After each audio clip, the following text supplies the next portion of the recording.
देखो English grammar है ये 9, 10, 11, 12 सभी बच्चों के लिए है। Change of active voice to passive voice. Active voice क्या है, इसका मैं आपको हिंदी में अर्थ बता रहा हूँ कि क्या है एक्टिव वॉइस और पैसिव वॉइस क्या है। ये है आपका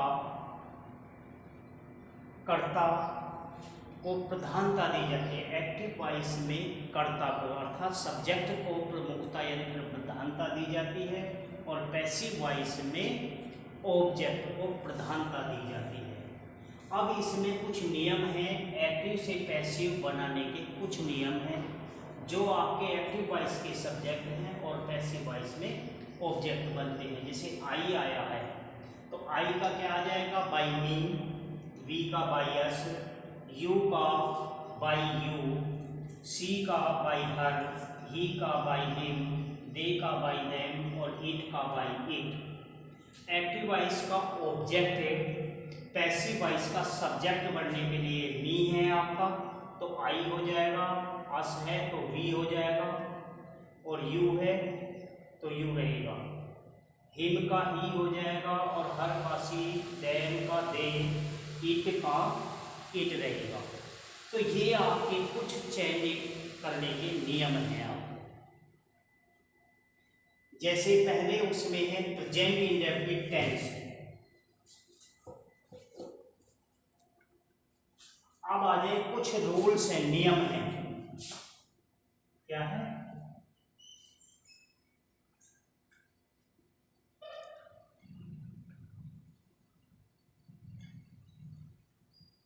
एक्टिव वॉइस से पैसिव वॉइस में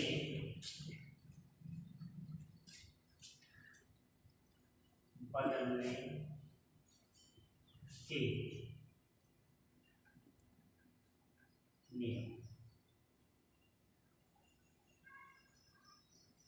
देखो एक्टिव वॉइस से पैसिव वॉइस में बदलने के कुछ नियम हैं जो आपके टेंस दिए हुए हैं जो एक्टिव वॉइस में क्या है।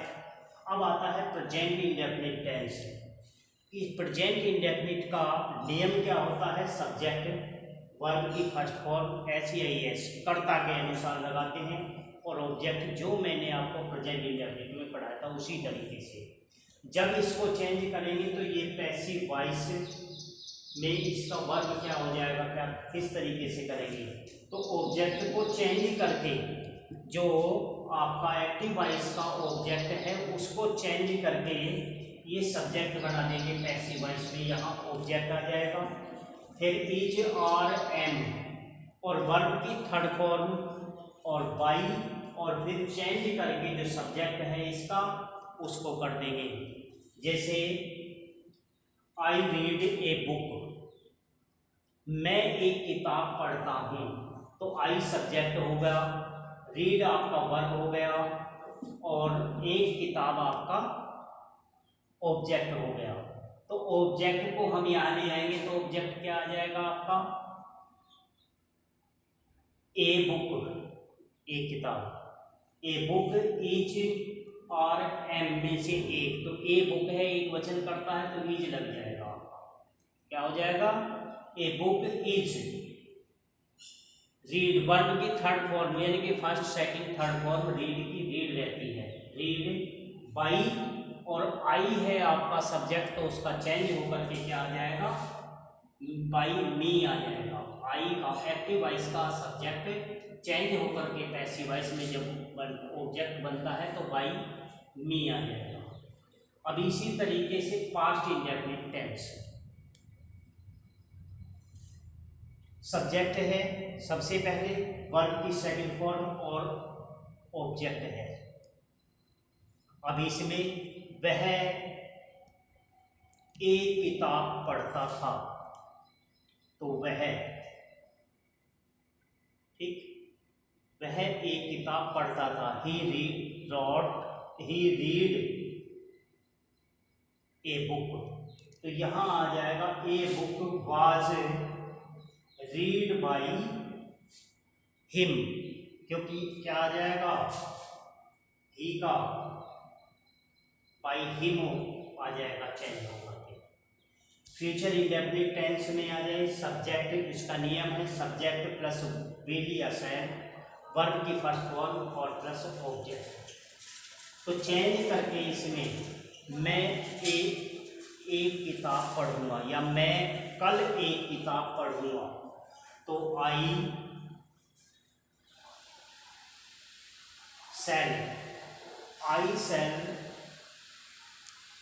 रीड ए बुक टुमारो, यानी कि फ्यूचर टेंस में आने वाले कल के लिए टुमारो और पास्ट में आपका यस्टरडे आता है।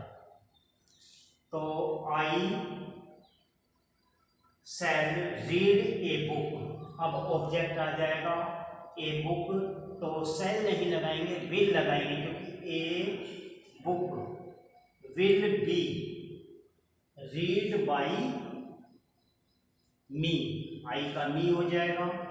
अब आता है प्रेजेंट कंटिन्यूअस टेंस में, इसमें सबसे पहले क्या नियम है, प्रेजेंट कंटिन्यूअस का नियम सब्जेक्ट प्लस इज और एम, कर्ता के अनुसार इज और एम और वर्ब की आईएनजी फॉर्म और बाद में ऑब्जेक्ट। तो जैसे वह एक किताब पढ़ रहा है, तो he is reading a book, तो ये आ जाएगा a book is being read by me. अब पास्ट कंटिन्यूअस टेंस है आपका सब्जेक्ट वाज वर्ब की आईएनजी फॉर्म और ऑब्जेक्ट।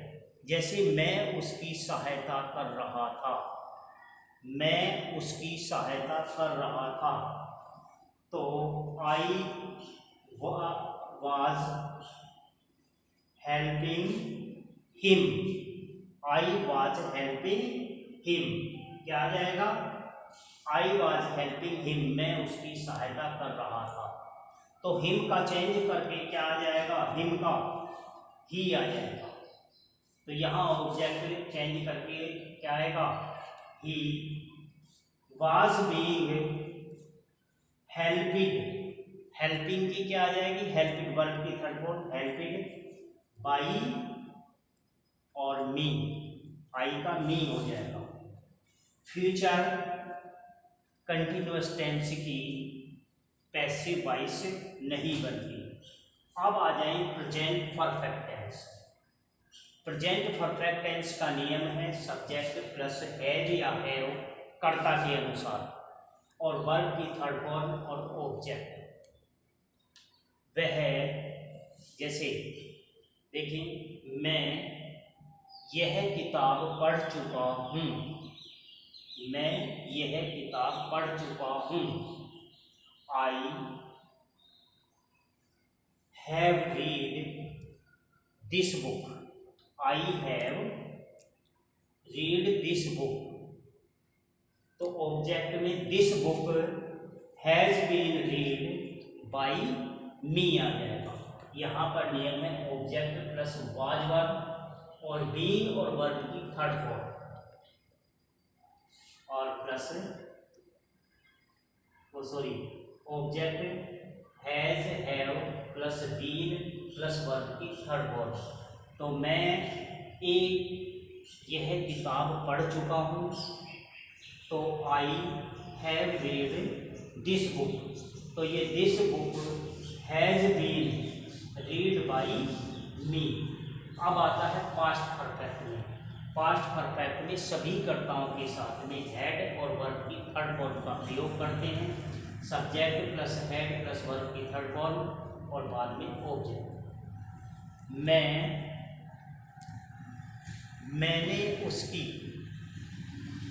मैं उसकी सहायता कर चुका हूँ, चुका था, मैं उसकी सहायता कर चुका था।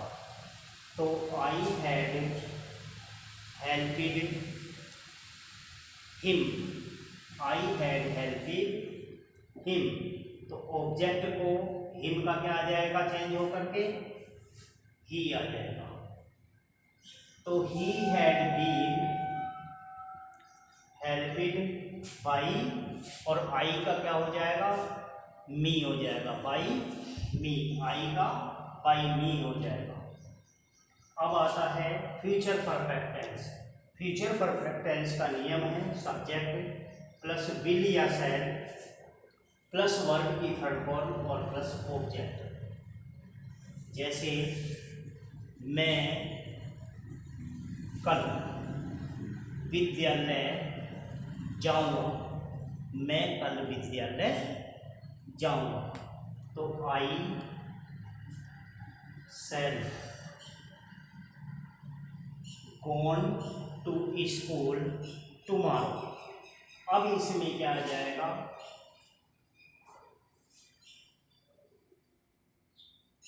The school will have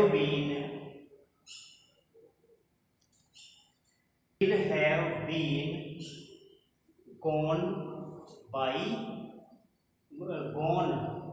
tomorrow by me। जो एक्सेट्रा वर्ड्स है उसको जैसे टुमारो, यस्टरडे, ये क्या आ जाएगा, वर्ब के बाद में लगा देते हैं और बाई मी आ जाएगा। सभी मॉडल्स वर्ब जैसे would, should, can, may, might, must आदि, और इसमें वर्ब की फर्स्ट फॉर्म और बाद में ऑब्जेक्ट आता है। जैसे वह यह काम कर सकती है, वह, तो she can do this work. She can subject क्या आ जाएगा, सी है, कैन आ जाएगा सकना सकती है, तो she can do this work, तो ऑब्जेक्ट क्या है, यह कार्य, तो क्या आ जाएगा ऑब्जेक्ट दिस वर्क, और can be done by her, तो ये क्या आ जाएगा आपका बाई हर। सब्जेक्ट क्या आ जाएगा, सी का चेंज होकर के बाई हर हो जाएगा। तो ये आपके नियम हैं, सभी बच्चे इस नियम को देख लेंगे, लिख लेंगे और याद कर लेंगे जो शॉर्ट रूप में आपको मैंने बताया है, और अपनी बुक की एक्सरसाइज में से इसको एक्टिव वॉइस और पैसिव वॉइस के नियम देख करके ये आपको करनी है। जय हिंद।